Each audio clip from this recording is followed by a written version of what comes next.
Today we're doing a little something different. So what we're doing today is we have Karen Alley in here today from Hope Pregnancy Center, and she's going to be presenting to us because we're looking to just try to partner with an area here in town to start working with them some to help them out in the mission they do. And one of the things is as Christians, we are against abortion, obviously, as we want to save as many children as we possibly can. But you have to be more than just against things. You have to do something. And so one of the things that the Crisis Pregnancy Dinner, or the Hope Pregnancy Center here does, is they will help us do things as Christians. So it's not just we're against abortion and we don't want abortions happening. It can actually be us going, yes, we don't want abortions, but we also want to help people and walk with people and help them understand that there is a community of faith around them that is willing to walk with them through these times and challenges in life if they choose to. So Karen, if you want to come on and make your way up this way, she is the director over here. And their location, as she makes her way up here, their location is on 21st Street. If you go past 129th right down here, you have the QT on the corner, then you have the Arby's, and next to the Arby's is actually their building. So you guys have been there how long? How long has that building been? We've been in that location since 2006. Since 2006. Okay, and how long have you been director over there? I've been the director there for 8.5 years. 8.5 years. So yeah. She knows this inside and out. So I just am having her here today. Talk about abortion some, but really to put a face on things, to help you understand it's just not bad people or something looking to get abortion, that there's circumstances that lead people to despair to these situations. So I'll turn it over to Karen. Oh, okay. And sorry, at the end of this, be thinking if you have any questions, we're going to try to do a Q&A real quick at the end too. If anything comes up to you that you would like more information or a question on from Karen, I will be out and around at the end, and then just raise your hand and I'll get that from you. I'll explain that to you at the end. But we'll take some questions that she can answer as well, specifically something you might have. So Karen, go ahead. Thank you so much. I am Karen Alley, and I'm the director of Hope Pregnancy Center in Tulsa. And as Scott said, we're over here at 21st and 129th. I hope to share with you today quite a few things. One, I really want you to know who we are, what we do, who we serve, how we serve them. But most importantly, how the Lord uses this ministry to impact the situation. I'm going to start with a disclaimer because we have to talk about some hard things. We have to talk about things like unplanned pregnancy and abortion. And those are hard things to talk about. But like Scott said, as Christians, we are compelled to help people in their time of crisis and brokenness. And so my hope is that you hear something, your heart hears something today that pokes it just a little bit. Maybe you'll learn something today that you didn't think about before. Hope Pregnancy Center is our mission. I'll just start there. Our mission, the mission of Hope Pregnancy Center, is to help young men and women have hope and choose life in the midst of an unplanned pregnancy. I'm going to tell you a little bit about how we carry out that mission. Unplanned pregnancies are just that, unplanned. There's a statistic out there it's been around for decades. It says half of the pregnancies in the United States are unplanned. Half. It's a lot. Now, that doesn't necessarily mean that they are all a crisis, right? So my older brothers and sisters, who are 6, 7, and 8 years older than me, reminded me my whole life that I was an oops. That's the word they used. I knew I was loved because even though I wasn't planned, my mother and father were in a happy marriage and there was a lot of support, and yes, I wasn't planned, but they kind of coped through, and I always felt loved and part of the family. So unplanned, but not necessarily unwanted, okay? However, with half of the pregnancies in the United States unplanned, that means that everyone in this room has either experienced this personally or knows someone well who has, okay? And in that moment, when you think you might be pregnant and you weren't planning on it, there's a lot of emotion, panic, uncertainty, confusion, denial, name the emotion, it's there. And you've got to find some things out. You have to find out, okay, am I really pregnant? How far along am I? And now what do I do? And so some of the ways that at Hope Pregnancy Center we help in that crisis moment is we offer some really practical services. We offer free pregnancy testing, free ultrasound. That ultrasound is specifically for medically confirming that pregnancy. accurately dating it. And in the course of those appointments, we have people who are very highly trained who sit with those young women and men and just talk. More importantly, just listen. What are your concerns? What are your fears? What options are you thinking about for your pregnancy? What do you really want? Just to be clear, we do not offer abortion and we do not refer for abortion. However, we know that about 30% of the women that walk through our doors for help are seriously considering it. And so we can't just dismiss it. We have to have the conversation with her or him. And part of that conversation is about respectfully and with dignity and love and compassion, telling them the truth of the development of their baby. Talking with them openly about all the options that are available to them. Encouraging them to consider making a choice for life. It's very important to us that we connect with their hearts, just like Jesus did. You know, he wasn't afraid to confront someone's behavior or thoughts, but he connected with their heart and he told them the truth. We call that care fronting at our place. So we want to love her. She's going to go make the decision she's going to make. There's nothing I can do to change that.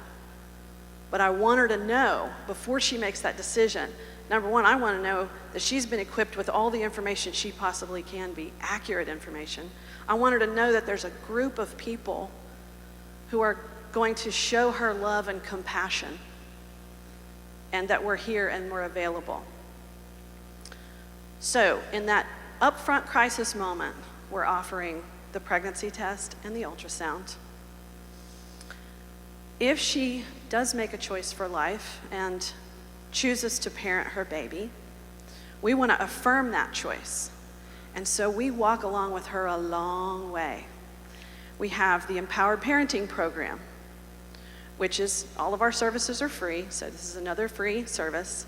They enroll in the program, they come to classes once a week after week through the duration of their pregnancy. And they're receiving practical help, lessons on how to prepare for when baby comes. They're receiving support. They're sitting in a small group class with other people that are walking the same road. And our class facilitators are all strong believers who are pointing them to the Lord at every point. And those classes go on throughout the entire pregnancy, after baby's born, and up until baby's first year. So a long way if they'll let us. Another thing that we love to offer, and this is a really difficult part of what we do, but I'm hoping you're taking all this in, because I am going to make a plug for volunteerism, by the way. So, another really difficult statistic is that 1 in 4 women in the United States will have experienced an abortion before the age of 45. 1 in 4. Sadly, there is no distinction in that statistic inside our churches. That leads us to know that there are a lot of women walking around possibly hurting, struggling from a past abortion experience. And we want to show them the love of the Lord. We want them to know that God longs to have a restored relationship with them that is whole and healthy. And so we offer what we call an abortion recovery ministry. And we utilize a biblically based lesson booklet called Forgiven and Set Free, where that woman is tenderly and strategically brought through a healing process over the course of several weeks to understand who God is and that God forgives all and loves all and longs to have a reconciled relationship with all, no matter what, and be restored. I have learned over the years when women come to me and want to talk about their past abortion, my heart just aches for them, because this abortion may have been decades in the past, and they've walked year after year after year feeling alone and that they can't talk about it, that they don't deserve to get healing from it. And I'm going to just ask for forgiveness right now, y'all. My husband's a pastor, so I'm pretty tough on church folks. Our churches have failed her, right? Because the world has told her go get an abortion. It's good, it's right. But then once she does, you're on your own.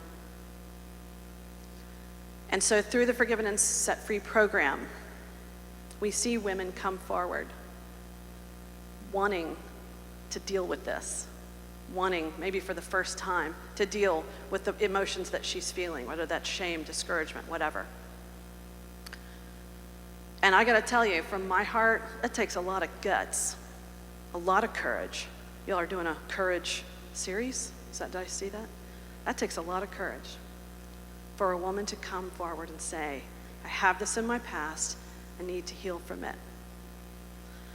And it is an honor and a privilege to get to walk with her through that. So those are some of the primary things that we do. In that crisis moment, providing practical services and encouragement, the ongoing walking through their pregnancy and when baby comes, and the Forgiven and Set Free program. So I tell you a little bit about kind of the inner workings of the ministry. We have been around for 35 years. So I'm sad to say we're probably the best kept secret. We were started at a storefront down at used to be called the Marina Shopping Center. I don't know what it's called now. That's where we got our start 35 years ago. Moved to our new location in '06. And hopefully in the next year, we will be moving to the 41st and 169 area. We have been blessed with the opportunity to relocate to a larger place, but we're still going to be serving the East Tulsa area. We're a ministry of Oklahoma Baptist Homes for Children, which is a statewide ministry that they do everything from children's home campuses to 5 Hope Pregnancy Centers. They do a lot of things across the state. And so Oklahoma Baptists are eager to support our ministry. But it turns out Baptists play well with others. Okay, so don't let that deter you. So, see, I say a joke and I lose my train of thought. I shouldn't try to be funny. Speaking of being funny, I'm just going to tell on Pastor for a minute. Is that okay? Do they call you Pastor? What do they call you? They call you Scott. Okay. Yeah, well, that explains a lot. We don't do the title. Oh, I see. Okay, this is part of the joke. So in the spring, I really felt a need to reach out to ministry staff in the area, just to get to know them and let them get to know Hope. And so I arranged for this pastor's breakfast, right? And I sent out invitations and I followed up. I was really bugging people. And Scott didn't make it. That's okay, a lot of people didn't make it. But about 2 weeks after the event, he comes bouncing in our center. I'd never met him before. He said, I got this invitation, but I couldn't come, but I want to know more about this ministry. I want to see if we can work together. So I was there that day. I thought it was great. So we sat down and started visiting. And I said, well, I sent you the invitation to the pastor's breakfast. I was just kind of small talk. And he looks at me square in the eye and goes, I don't do pastor's breakfast. Honestly, I liked him immediately right away. That's great. But what I see in his heart, and you guys undoubtedly see this, and the rest of this ministry staff here, is a desire to love on the people in your immediate community who need the help. So I was thrilled that he comes walking in saying, who are you? What do you do? And do you think we can work together? Which is really what I was trying to accomplish at the pastor's breakfast. This was even better. So I appreciate him being willing to do that. So I told you a little bit about what the services we offer. We do have a very small paid staff. Like a church, the vast majority of the direct client care and contact and ministry are done by volunteers. Yeah, that's a scary prospect, to go into a room and sit knee to knee and eye to eye with a woman or man who is considering abortion. We train well. We pray a lot. We rely on the Holy Spirit a whole lot. We are sort of co-laborers. But volunteers, that's who gets the work done around our place. We are completely nonprofit. No, I'm not going to do a plug for fundraising, but most people want to know about this. We are completely nonprofit, like a church. All of our funding comes from gifts and donations from individuals, churches, businesses. We take zero taxpayer money. We even have trouble getting grants at times, you might imagine. It's a relatively controversial thing that we do. And not a lot of grant foundations want to support it. one of the things that I haven't discussed, I kind of tend to want to dispel some myths. How many in here, just show of hands, how many of you have ever heard of a pregnancy center ministry prior to today? Okay. How many of you in here have ever heard, whether it's on social media or some crazy talk show, heard bad things about pregnancy center ministry? Yes. So I'm going to dispel some myths. First is that first of all, this isn't a myth, this is real. We are under a great amount of attack, just like the church is in our culture, right?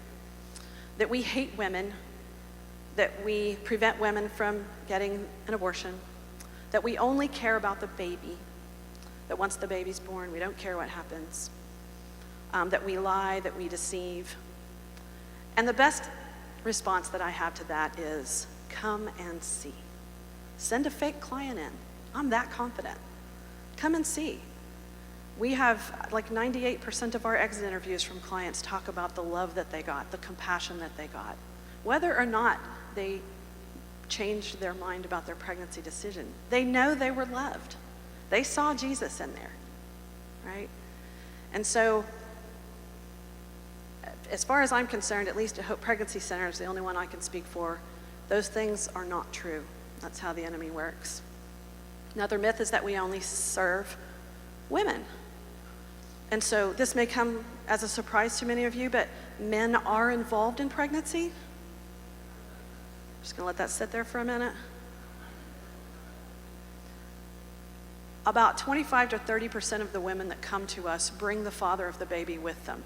Now, we joke around the center that poor young man thinks he's just the Uber driver. He's not even comfortable walking into a place that says pregnancy center on it. But the truth is, if we believe and we treat her as if she became a mother the moment of conception, we have to believe that he became a father at that same moment. And we need to treat him accordingly. And this poor guy is living in a world that has stripped him of his voice, that denies the divine order of things that when God designed the family. This poor guy has been told that the best thing he can do in this moment is to remain silent, and the phrase that we get so often from a young man sitting in our center is, well, I'm just going to support whatever decision she makes, because that's what he's been told is the best thing. Here's something we've learned. There was a poll that showed 39% of women who chose abortion identified the father of the baby as the most influential person in her abortion decision. 39%. Now here's another crazy stat, and we can back this one up in our center. 95% of men who see their unborn baby on an ultrasound make a choice for life. We need to get those guys in there. He needs to be a positive influence to her. He deserves to have a voice in the future of his child. We have told this guy, you have no say whatsoever over the fate of your unborn child. But let me remind you, until the moment that baby is born. And then he is obligated to the point of prison of taking care of that baby. Okay, now that's messed up. My point is, we love him. We want to reach his heart. So we have male volunteers who are trained to meet with that young man when he comes in. Same thing, just talking to him. What are your fears? What are you thinking? What are your biggest concern? Most young men, their biggest concern is financial provision. You know what? We have lots of answers for that. We have a great community of resources in Tulsa that can help there. And so we want to reach that young man in the same way that we reach her before they make any permanent life or death decisions about their pregnancy. And so, what are some of the things that the church can do? Well, I've mentioned volunteerism. We have a variety of volunteer opportunities, anything from working directly with that client to helping in our Empowered Parenting program, to doing some behind the scenes work, to coming as a group on occasion and just doing service projects. Someone mentioned that in years past, you all had done a baby shower for us. Do anybody in here remember doing that? Part of our Empowered Parenting program, every week when they come for classes, they earn baby bucks. And they get to spend those baby bucks. We have a little baby store right there on site. And that baby store is just like Toys R Us, a smaller version. It's got everything you need to bring a baby home from the hospital. And it is filled with donated items. And those young men and women get to earn those bucks and go shop every night and start collecting the things they need for when baby comes home. So there are a variety of ways that you as an individual or even a small group in the church or just the church collectively can come alongside us. And we in turn want to be a resource for you.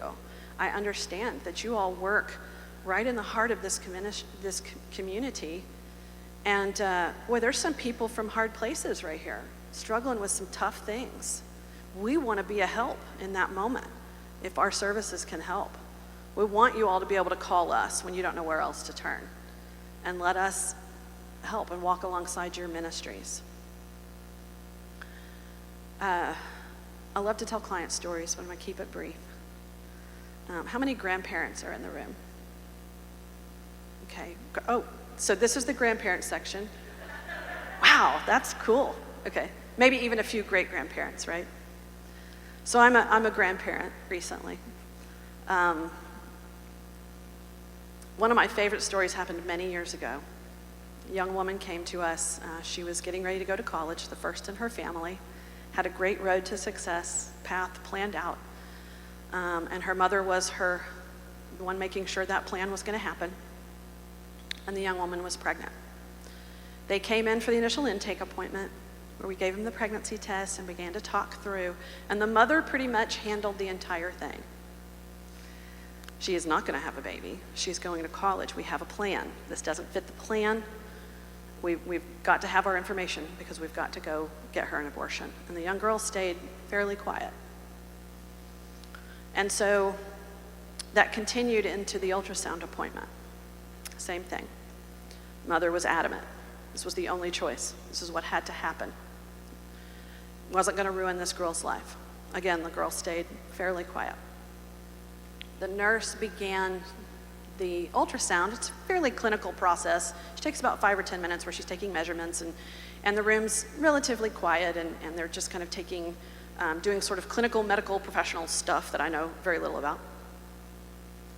And the baby is on the ultrasound on a big screen overhead. And pretty quickly, the mother got really quiet. Didn't ask questions. And pretty soon, she points up to the big screen and she says, "Is that the baby?" And the nurse says, "Yes, it is," and begins to show her, here's the heartbeat, here's this. And the nurse retells this story and said, I watched everything about that woman in that chair change. Her body language, her facial expression, the questions she asked. It was as if she became a grandmother right there in that moment when she saw her grandchild on that screen. And everything changed. Now, I don't know a lot of the details about how that followed up, but that is the powerful impact. That is the miracle that the Lord does in our center without even our hands having anything to do with it. That's what we see. We had a young couple come in. By the way, most of the people that we serve are college age. Like, they're not necessarily college students because we're serving a lower economic demographic, but they're college age, 18 to 25. But in this case, it was a young couple. They were, I think, seniors in high school. And they were so stunned and just shocked that they were pregnant, and they came in, just the two of them, and began to tell us that, well, parent thinks that we need to have an abortion, and we don't know what to do. And these kids were they were kids. They had no idea what to do. But they were being told, this is what you should do. And they kind of stayed in that state of just overwhelmed throughout our intake appointment. And then it was a day or two later, they came back for the ultrasound. Still came in almost equally as unprepared and uncertain. And as they sat there and they saw the baby on the ultrasound, and you got to know, the nurse is not doing or saying anything. She's not talking them into anything. She's not trying to to strong arm. She's literally being a nurse in an ultrasound, right? Doing her clinical things. And the young man starts talking about, that's a baby. And she says, yes, and there's the heartbeat. And I mean, he was stunned. And he literally said the words, this changes everything. And before the end of that appointment, they were excited to be having a baby. And at last check-in, they were moving forward with it. And so that's some very real, impactful things that happen at Hope Pregnancy Center. I am eager to tell more and more client stories, but don't have the time to do that today. But I do want you to know from my heart, I know what that moment is like, that moment of, oh my gosh, I might be pregnant. And I wasn't planning it because I experienced an unplanned pregnancy at a very young age and didn't know what to do or where to turn, and there were no pregnancy centers at the time. But I can tell you that there was one person who I loved and loved me, who compassionately came before me and said the truth about my baby and the development and the life. And then within just a few days, a few more people came in front of me and said, let's talk about this. We'll help. We'll walk through this with you. And so even though I didn't have a pregnancy center help, there were compassionate people that came in front of me and touched my heart and said, we're going to walk through this with you. And I ended up making a plan for adoption. And I followed through with that adoption. It was tough, but I had people who walked through that with me. 34 years later, I got to meet that sweet baby boy. And he's a grown man, married, with 3 children, my grandbabies. And we have the sweetest relationship now, moving forward. And what I know, God has taught me so much through that redemption story, but one of the primary ones is that his life is a legacy to a few people having the courage to come in front of me and speak the truth compassionately and not say, don't do this. That's not how that conversation went. And so I know what that's like, and I know the power of having that kind of influence just by a few people who care about you.